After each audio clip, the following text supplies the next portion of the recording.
बिस्मिल्लाहिर्रहमानिर्रहीम। अस्सलाम वालेकुम नाज़रीन, आप देख रहे हैं बोल्ड डिजिटल और मैं हूं लाहौर से खुर्रम मलिक। नाज़रीन, चंद रोज़ कबल साबका एमपी सादिया सोहेल साहिबा के गाड़ी पर जो है वो हमला हो जाता है। हमले के नतीजे में सादिया सोहेल साहिबा और उनकी फैमिली तो महफूज रहती है। इस वाक़े का मुकदमा जो है वो थाना गार्डन टाउन में दर्ज किया जाता है। 3 नामालूम मोटरसाइकिल सवार गाड़ी के करीब आते हैं और अचानक हमला कर देते हैं। इस वक्त साबका एमपी सादिया सोहेल साहिबा हमारे साथ मौजूद हैं। इनके मुलजमान पुलिस की जानिब से जो है वो गिरफ्तार कर लिए गए हैं, मुकदमा दर्ज किया गया था। सादिया साहिबा से जानते हैं कि ये क्या मामला है, ये कौन लोग हैं, क्या हमला करने के लिए आए थे कि जान से मारने के लिए आए थे, मामला है क्या? मैडम ये बताइएगा, बड़ा अफसोसनाक वाक़या और आपकी गाड़ी को हमने देखा शदीद जो है वो उन्होंने मुतासिर किया और आपकी फैमिली भी बीच में मौजूद थी। तो क्या ये कौन लोग थे और हमला करने की कोई बुनियादी वजह सामने आ सकी? और पुलिस ने तो मुलजमान को गिरफ़्तार भी कर लिया है। जी, सबसे पहले मैं जो वाक़या है कि इतना सडन और अचानक था कि मेरी और कोई रीज़न नहीं था। इट वाज़ जस्ट एग्रेशन उनकी, मुझे रीज़न समझ नहीं आया कि इतनी एग्रेशन क्यों थी। और मतलब हमने कहीं टच नहीं किया, कोई एक्सीडेंट नहीं हुआ, कोई तलक कलामी नहीं हुई। अचानक से वन वे को जो है काटते हुए वो जिस तरह तेज़ी से आए और उसके बाद पलट के गाड़ी को ब्लॉक करके ताबड़तोड़ हमले कर दिए। और उसके बाद मैं वहाँ तो मौका नहीं था, मैंने घर आके 15 को कॉल की।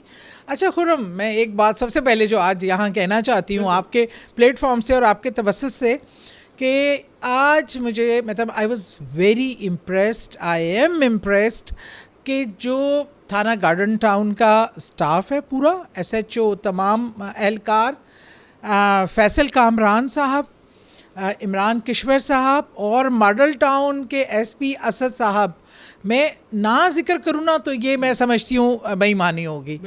एक एक लम्हा की जिस तरह उन्होंने इसको किया और इतने कम टाइम में मुलजमान को गिरफ़्तार भी कर लिया, और जिस तरह उन्होंने अपडेट ले रहे थे, मैं समझती हूँ हमेशा हम पुलिस की बुराइयां करते हैं, तनकीद करते हैं। मैं सबसे पहले तो अपनी पुलिस को बहुत अप्रिशिएट करना चाहती हूँ, जिस तरह उन्होंने फॉलो अप किया, जिस तरह मुलजमान को इतने मुख्तसर वक्त में और जिस तरह फुटेज से जिस तरह उन्होंने किया, और वो इन्वेस्टिगेशन और वो सब मैं देख रही थी जब उन्होंने मुझे दिखाया कि इस तरह एक फ़ोन उन्होंने पेट्रोल पंप पे कोई कार्ड चार्ज किया और चार्ज का क्लोज़अप लेके बहुत ज़्यादा बारीक बिनी से, मुझे लग रहा था मैं किसी अमेरिकन CIA के ऑफिस में बैठी हूँ जिस तरीके से काम हुआ। तो सबसे पहले तो मैं अप्रिशिएट करना चाहूँगी। इसके बाद ये कि इस तरह के वारदात दिन ब दिन बढ़ते चले जा रहे हैं। हम इसमें जो वो 3 बच्चे पकड़े गए मुलजमान, तीनों ही कम उम्र हैं। एग्रेशन है लोगों में, क्या चीज़ है जो समझ नहीं आ रही। शायद कमज़ोर इंसान बाइक वाला गाड़ी वाले को अपना दुश्मन समझना शुरू हो गया है। पहले तो मुझे, क्योंकि मुझे ना कोई मुहर्रक ना पॉलिटिकल नज़र आ रहा था ना कोई ऐसा।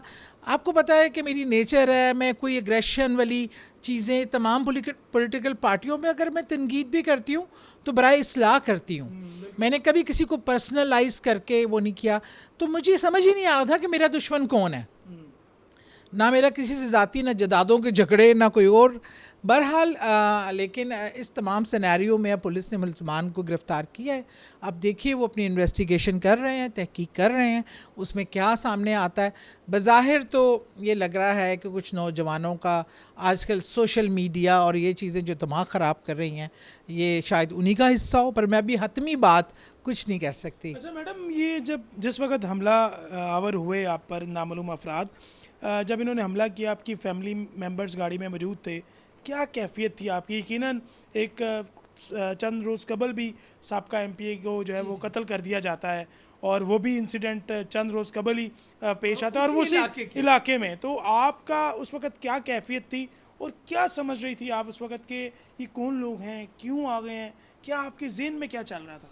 अच्छा खुर्रम, वो क्योंकि एक तो रात का टाइम था, वो इतना उन नज़र भी नहीं उस तरह क्लियर आ रहे थे कि चेहरे के, मुझे ऐसे लग रहा था। सच्ची बात बताऊं, ऑनेस्टली मैं अपनी ज़ात से ज़्यादा जो गाड़ी में मौजूद लोग थे उनकी जान की, मुझे बस लग रहा था कि दिस इज़ एंड। अब अगर मैं 1 से 2 मिनट भी यहाँ हम निकल ना सके तो ये जो एग्रेशन है, ये जो एक हमले में जुनून और वो अजीब व गरीब सी साइकोलॉजिकली जैसे कोई डिस्टर्ब लोग होते हैं ना, उस तरह का हमला है। इसमें शायद ये बच्चों की जान भी महफूज ना रहे, ना अपना तो बाद में ख्याल आता है, पहले जो आपके साथ लोग हैं उनका आपकी ज़िम्मेदारी होती है। तो मैं बड़ी बस अल्लाह का नाम था मेरे ज़ुबान पे, और मेरी कोशिश ये थी कि मैं गाड़ी यहाँ से निकाल कर जल्द अज जल्द महफूज तरीन जगह पे पहुँचूँ, और बस अल्लाह का ज़िक्र, अल्लाह का नाम और आयतुल कुर्सी का वर्द और दुरूद पाक का मैं ये करते हुए, लेकिन एक था ना एक मंजरनामा, मुझे लग रहा था मैं पता नहीं कहाँ हूँ, मेरे पर अटैक, दुश्मन ने हमला कर दिया है, लग ही नहीं रहा था कि मैं अपने मुल्क की मसरूफ़ तरीन शाहराह पे मौजूद हूँ, इर्द गिर्द लोग देख रहे हैं, कोई मदद के लिए भी आगे नहीं आया। विच इज़ लोग या तो उनकी एग्रेशन देख कर, हाथों में ईंटें देख कर पीछे हट गए, और आजकल सबको खौफ होता है। और मैं ये समझती हूँ कि ये मामलात, लॉ एंड ऑर्डर की सिचुएशन मेरी ज़ात से हटकर चले, मैं पुलिस को, अगर पुलिस इसी तरह अपनी दिखाए एक्सपर्टीज़ और काम करे तो क्राइम्स को हम बहुत हद तक कंट्रोल कर सकते हैं। अच्छा मैडम, ये जो नामालूम अफराद थे, इनकी शनाख्त हो सकी है? और ये भी साथ बता दीजिएगा कि 2 मोटरसाइकिल पर सवार थे और इन्होंने आपकी गाड़ी को नुकसान किस कदर पहुंचाया और किस तरीके से जो है वो नुकसान पहुंचा रहे थे? गाड़ी पे तो उतरते ही पहले इन्होंने हेलमेटों से गाड़ी को मारना शुरू किया। अच्छा, मैं उतरने की कोशिश कर रही थी कि मैं पूछूं क्या हुआ है, कोई रीज़न होता है ना किसी भी कॉन्फ्लिक्ट का। एक आप वन वे आ रहे हैं, फिर वापस आए हैं और गाड़ी ब्लॉक किया है, तो वो मैं निकलने लगी तो वो पत्थर उन्होंने मेरी तरफ उठा के, जो टफ टाइल होती है वो मुझे मारा, तो मैं लकीली मैं फ़ौरन मैंने दरवाज़ा बंद कर लिया, वो मेरी विंड स्क्रीन टूट गई। और ये भी लगता है कि उस दिन मैं अपनी गाड़ी पे नहीं थी, अपने हस्बैंड की गाड़ी पे थी। उनकी गाड़ी एक मजबूत वाली गाड़ी थी, मेरी गाड़ी तो शायद चकनाचूर होके हम सब लोग पता नहीं किस कंडीशन में होते। लेकिन वो जिस तरह उन्होंने फिर जिस तरह घेरा डाल दिया, पीछे भी विंड स्क्रीन तोड़ रहे हैं, आगे भी तोड़ रहे हैं, और बच्चे बेचारों की पीछे जो रंग उड़ा हुआ, चीखें निकल रही हैं, वो सब कुछ इतना था। मुझे उस टाइम ये था कि मैंने यहाँ से निकालना है, बच्चों को सरवाइव करना है, इसको ऐसी नहीं, इसको लेट गो नहीं करना। देखिए, अगर कोई सामने आके रोकता तो मेरे ड्राइवर ने कहा कि ऊपर से गुजार लेते हैं। मैं कहा ना भाई, ये क्यों हम करें, हम लॉलेस, हम लॉफुल लोग हैं, मैं खुद पार्लियामेंटेरियन हूँ, एक इसका कानून साजी का हिस्सा रही हूँ, कानून को ब्रेक करना मेरी फितरत में नहीं है। तो बहरहाल ये चीज़ें जो है, इससे ये तो अंदाज़ा लगा कि हमारे माशरे में, और दूसरा एक मैं ज़रूर खुर्रम आपके तवस्सुत से कहना चाहूँगी कि हमारे जो सेफ़ सिटी कैमराज़ हैं, इनको बेहतर करने की, इनके आए दिन ख़राब रहते हैं। मेन वाला कैमरा जो था वो ख़राब था, वो तो पुलिस की मैं कहती हूँ इसमें बड़ी कामयाबी है कि उन्होंने उससे पिछले वाले कैमरे में से देखकर चेक कर लिया, और कुछ बैंक के कैमरे थे, लेकिन इन पर फोकस करना चाहिए। देखिए, हम गरीब मोटर बाइक वालों पर चलान के लिए तो बहुत सारे कैमरे लगा लेते हैं, अगर हम लोगों की सेफ्टी के लिए और ऐसे अंधेरी गलियों में और इन तंग रास्तों पे और ऐसी मेन जगहों पे इनकी हमें मेक श्योर करना चाहिए कि वो वर्किंग कंडीशन में हों। अच्छा मैडम, पुलिस ने 3 मुलजमान गिरफ्तार किए हैं, जो पुलिस की जानिब से प्रेस रिलीज भी जारी की गई है, और उसमें बताया गया कि 3 कम उम्र नौजवान जो हैं उनको गिरफ्तार किया है। जब ये हादसा पेश आया था, क्या वाकई 3 नौजवान ही थे कि मज़ीद भी लोग थे जो पुलिस जिनको गिरफ्तार नहीं कर पाई और वो फ़रार होने में कामयाब हो चुके हैं? नहीं, वो एक बाइक में इन्हीं का कोई एक साथ दोस्त थे जो आगे निकल चुके थे, वो वापस आए हैं, पर उन्होंने किसी इस चीज़ में एक्टिविटी में पार्टिसिपेट, पुलिस ने मुझे बताया कि उनका कोई भी इसमें ना फुटेज है। 2 मोटरसाइकिल्स थी? ये 2 बोट, एक तो जो हमें पहले आई, जब ये वापस आई है तो पीछे से एक मोटरसाइकिल आई है साथ इनके, लेकिन पुलिस ने भी जो इन्वेस्टिगेट किया और फुटेज में कि उन्होंने किसी किस्म के इस काम में अपना पार्टिसिपेशन नहीं किया, तो इसलिए आई थिंक उनको रूल आउट कर दिया गया। अच्छा मैडम, जिस तरह आपने फरमाया है कि पुलिस ने बड़े एक्टिव तरीके से आपके मुलजमान को चंद घंटों में जो है वो गिरफ़्तार भी कर लिया है, और यकीनन उनका जो है वो अदालत में पेश भी किया जाएगा और उनके ख़िलाफ़ सख्त कानूनी कार्रवाई जो बनती है वो अमल में लाई जाएगी। साथ ही साथ ये बता दीजिएगा, पंजाब हुकूमत का ये इस इक़दाम आपको कैसा लगता है? यकीनन आपने भी सबका एमपीशिप जो है वो काटी है और आप भी असम्बली मेंबर रही हैं, तो आप समझती हैं कि बड़ा फोकस किया जा रहा है पुलिस की बेहतरी के लिए, पुलिस की इस्लाहात के लिए और क्राइम की रोकथाम के लिए? अच्छा, मैं इसका क्रेडिट पुलिस ही को देना चाहूँगी क्योंकि अभी कुछ दिनों में बहुत ज़्यादा क्राइम रेट हाई था, लेकिन मैं समझती हूँ कि उन क्राइम रेट्स को देखते हुए पुलिस के महकमे में ख़ास तौर पे जो ऊपर लोग बैठे हैं, फैसल कामरान, इमरान किश्वर टाइप लोग, जिन्होंने पर्सनली एसपी साहब ने एक एक चीज़, एसपी एसएस साहब ने जो माल्टाउन के हैं, उन्होंने एक एक चीज़ को खुद मॉनिटर किया है। और ये अगर अफसर अच्छे ऊपर बैठे हों और विजिलेंट हों तो वो टीम से बड़ा अच्छा काम करवा सकते हैं, डैट इज़ प्रूवन। तो मेरे ख्याल में अब पुलिस को इसी चीज़ को, इसी क्वालिटी को कंटिन्यू रखने की ज़रूरत है। अच्छा मैडम, ये बता दीजिएगा लास्टली कि अगर ये यानी इनका मकसद नहीं होता आपको कोई मारने के लिए या थ्रेट करने के लिए, सिर्फ इनका मकसद यही था कि रास्ते में कोई जो है वो अचानक जैसे पत्थर अड़ जाता है रास्ते में, कहीं आपकी गाड़ी अड़ गई इनके दरमियान और इन्होंने जो है वो आपकी गाड़ी को जो है वो मुतासिर किया, आपकी गाड़ी को नुकसान पहुंचाया, तो क्या आप माफ़ भी करने जा रही हैं? कोई इस तरह की बातें भी चल रही हैं कि शायद अल्लाह की रज़ा की खातिर आप इन नौजवानों को, कम उम्र है, इनको माफ़ भी कर दें? देखिए, मैं पहले इन्वेस्टिगेशन का कंप्लीट हो जाए, अगर इसके पीछे कोई और मुहर्रक नहीं है और ये एक कम उम्र नौजवानों की गलती होगी तो ज़ाहिर बात है, मुझे पता है कि जब बच्चे एक बार जेल चले जाते हैं तो उसके बाद उसके क्या वो वहाँ से क्या बन के निकलते हैं। कोई रिहैब सेंटर्स नहीं है हमारे जेल, ये भी एक अफसरदगी वाली बात है। लेकिन मैं ऐसे तमाम वालिदैन को ये ज़रूर, मैं आपको पता है मेरा अब एक माँ भी हूँ, ज़ाहिर बात है दिल भी ऐसा है कि किसी को सज़ा या तकलीफ़ देखकर मुझे कोई खुशी नहीं मिलनी चाहिए, लेकिन उन बच्चों को इतना ज़रूर सबक मिल लेना चाहिए कि वो आइंदा इस तरह की कोई ऐसी गैर कानूनी या गैर अखलाक़ी हरकत ना करें कि उनके किसी भी अमल से उनके वालिदैन को जो ज़िल्लत बर्दाश्त करनी पड़ती है, या किसी और शहरी की ज़िंदगी।